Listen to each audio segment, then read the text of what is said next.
Hi there. Today we are talking about writing your curriculum vitae or CV.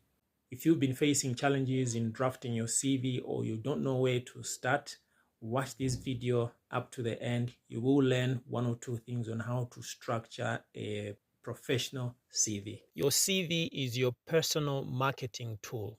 Imagine this. Two graduates finish university on the same day. They have the same degree, they have the same GPA, they went to the same university. One gets 5 interviews in 2 weeks, the other sends 50 applications and hears absolutely nothing. Why? Was one more intelligent? Probably not, but very often, one simply presented themselves better. That presentation begins with the CV. What do employers actually want? Employers look for skills, they look for honesty, experience, confidence, professionalism, communication, and willingness to learn. Now, remember that employers hire people who can solve problems, and your CV must show how you can solve their problems. A CV is simply the story of your professional life. Now, notice I did not say that this is a story of your entire life. It is the story of your professional life. Your employer does not need to know that you were a monitor for your grade 4 class or that your favorite football team is Power Dynamos, unless, of course, you're applying to become a football analyst.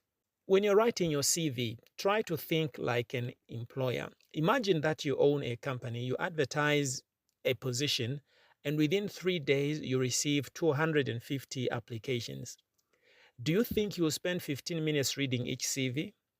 I highly doubt it.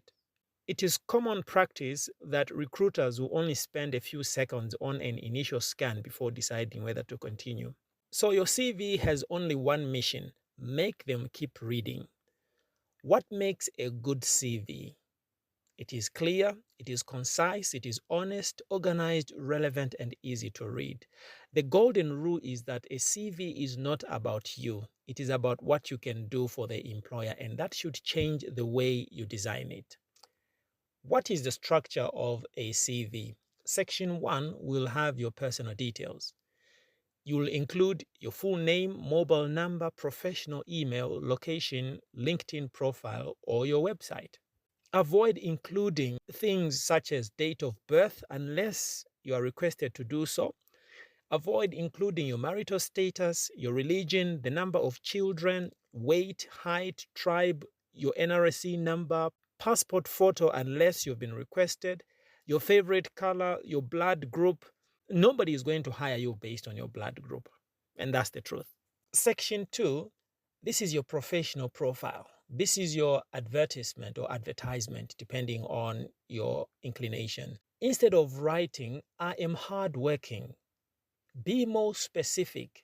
For example, final year Bachelor of Education student with strong communication, research, and digital literacy skills, experienced in lesson preparation, teamwork, and educational technology through teaching practice and university projects, seeking an opportunity to contribute while continuing professional growth.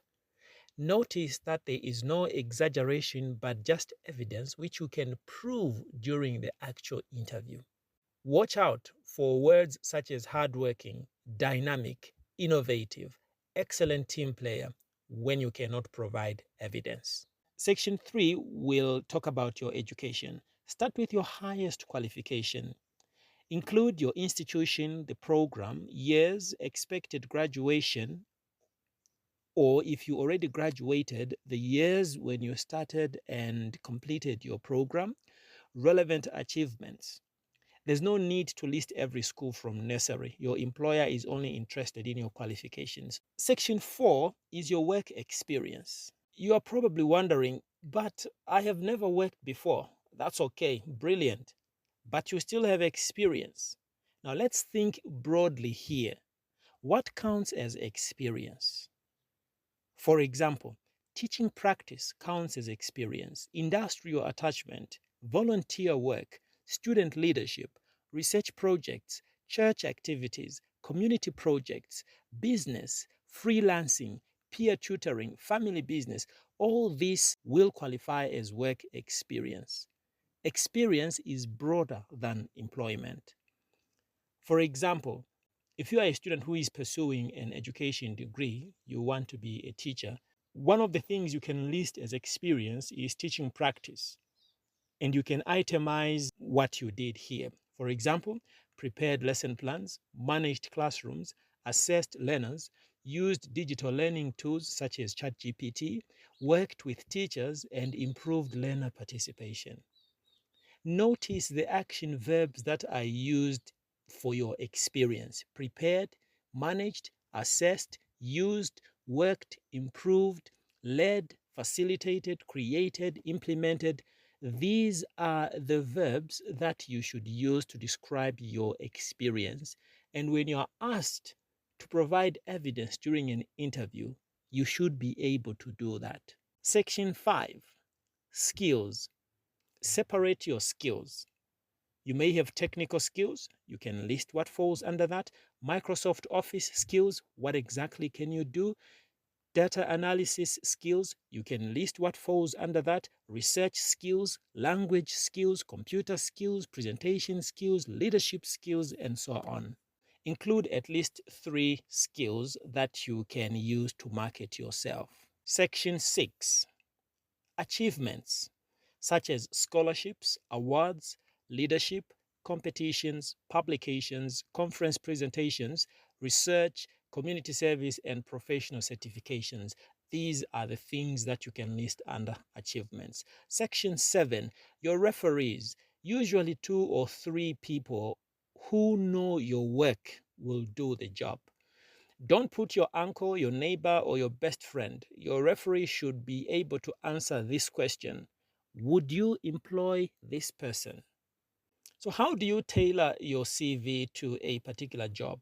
Remember that no single CV fits every job description. So if you're applying for a teaching job, highlight lesson planning, classroom management, assessment, and communication. If you are applying for banking, highlight numeracy skills, customer service, accuracy record, technology usage. If you're applying for a job at an NGO, highlight community engagement, project work, communication, report writing. Always match your CV to the advertisement. Many organizations now use software to screen CVs. This software searches for keywords. If the advert includes words such as project management, data analysis, monitoring and evaluation, communication skills, use those exact phrases honestly if they describe your experience. How should you format your CV? 1 or 2 pages maximum. Use a professional font. Use consistent spacing. No colorful borders, no emojis, no fancy backgrounds or fonts unless you're applying for a job as a graphic designer. I have always emphasized in my writing and communication skills class that structure is as important as the message itself, and it shows that you pay attention to detail and you understand how information should be presented. In conclusion, check the following things when you write your CV. Number 1, can an employer find your phone number quickly? Number 2, is there any spelling mistake? Number 3, have you quantified achievements where possible? Number 4, have you used action verbs? Number 5, is everything truthful? Number 6, would you interview yourself after reading it? Thank you for watching. I hope this has been helpful. If you need more guidance, you can send me a message. Let me know.